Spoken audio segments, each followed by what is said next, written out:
Okay, I promise this isn't another rant video. I'm not going on about the Xbox One. Well, technically I am, otherwise I wouldn't be making this discussion video. But I'm not gonna go off into complete rage. I just want to talk about the Xbox One before the Series X launched, because I don't think anyone remembers it at all anymore. And I'm not talking about the console itself. I'm talking about like the menu, like how it used to function before the Series X came out. Because as you know, the Series X is pretty much an Xbox One for fresh coat of paint. They both got the exact same menu now and work exactly the same. And everything related to the old Xbox One ways has been wiped from history. You can't even use it, because if you dare try to use an out-of-date Xbox One console, it will force you to connect to the internet and update. Otherwise, you have to turn off the console.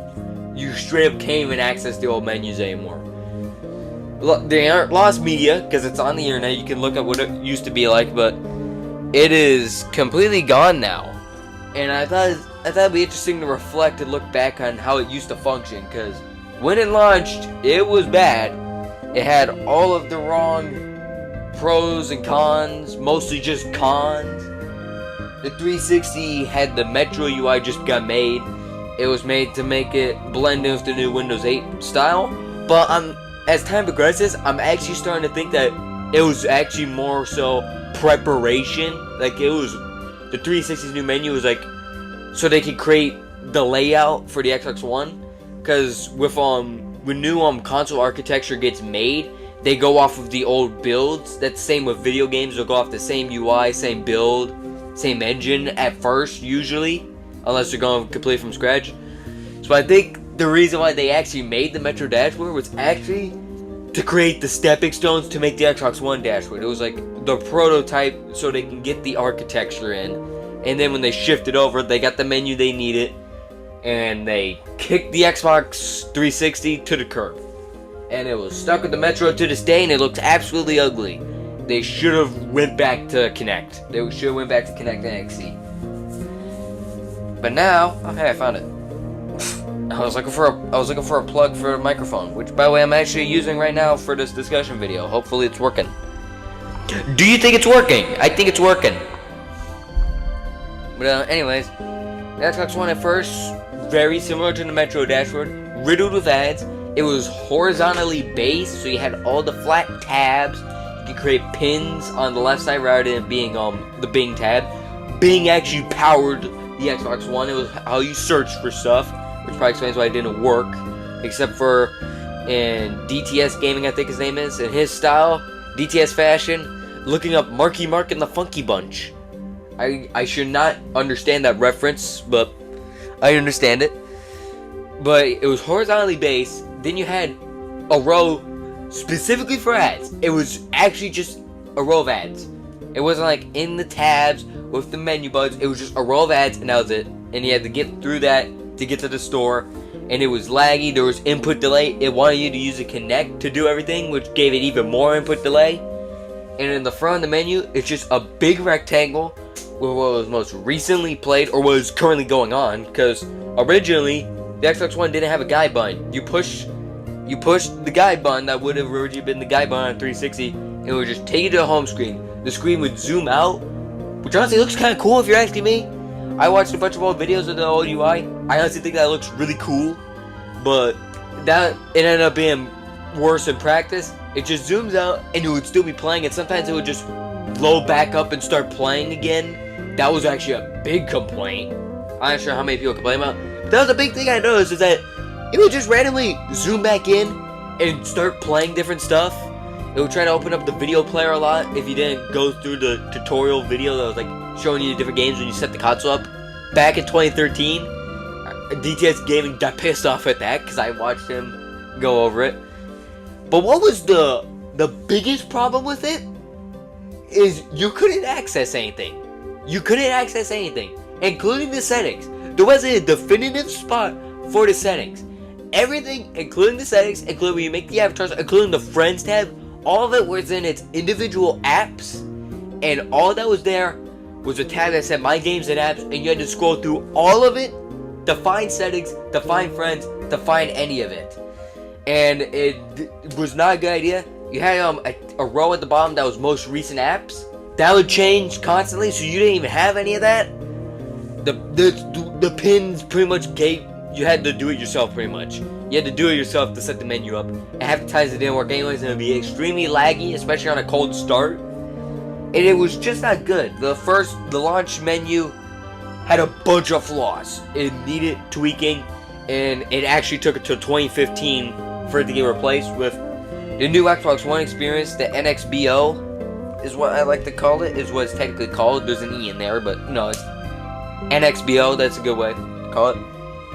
Actually, pretty much the same, honestly, except now it's vertically based. You go down and then have all the different tabs and such, and the recent thing is still there, and it's pretty much the same way, except now I think there's a definitive spot for settings and such. You have to hit left, or left trigger, I think, or you hold the Xbox guide button instead of just clicking it, and the guide button will move over to the side, and you have everything.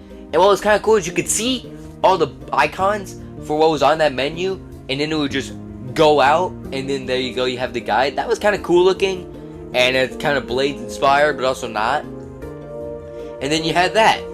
But it was still kind of still needed some tweaking, still needed some work. And going back through it, I honestly liked the sound effects. I don't know why, but it's very tranquil, because the first two dashboards, completely quiet. And the sound effects were very quiet. It was very relaxing, kind of. It was very tranquil. And just going through it, and you just got the faint, calm sound effects. It was kind of ironically relaxing, but in a different way than the PS4 if it's menu music and its sound effects. But it brings out a strange vibe, especially considering you can't access it anymore. It's just peak 2013. I have a very faint memory of the NXBO because I got my Xbox One back in 2016.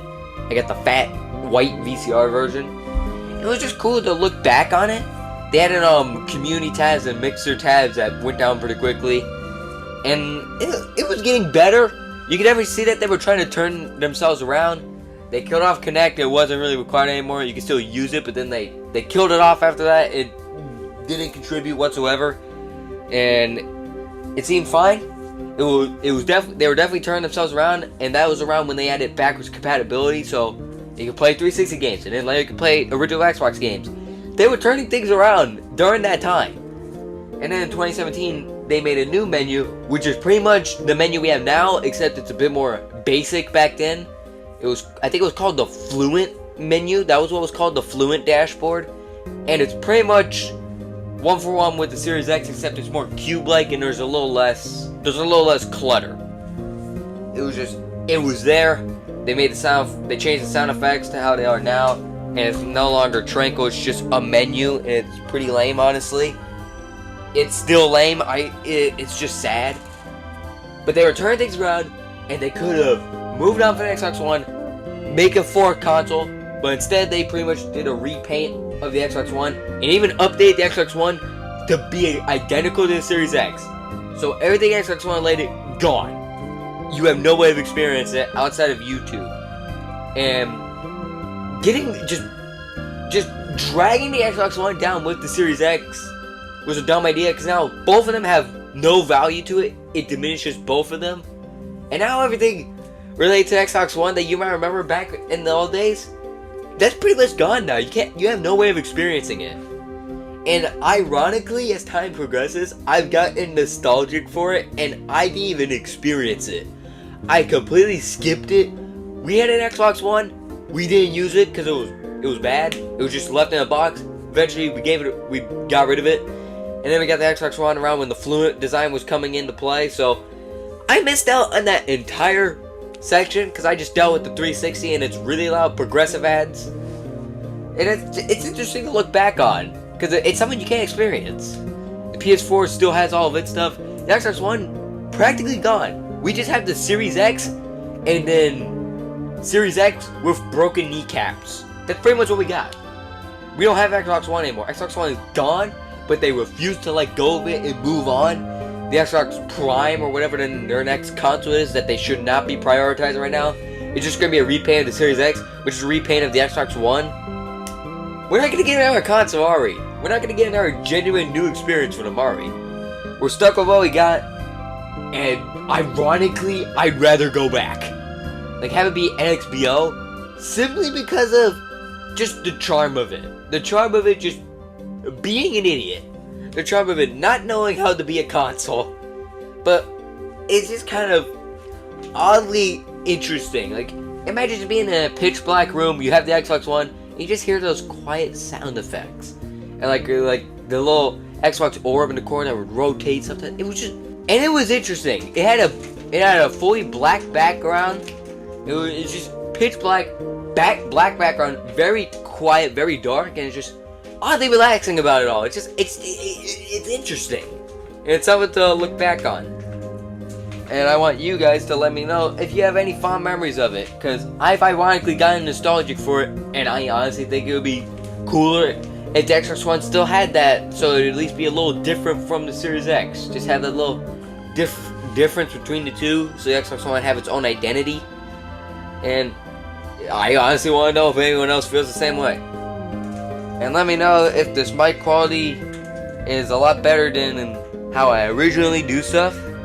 And that's about it. And if one of you tries to argue that the Xbox One Connect was the peak of Xbox, I will file a restraining order on you.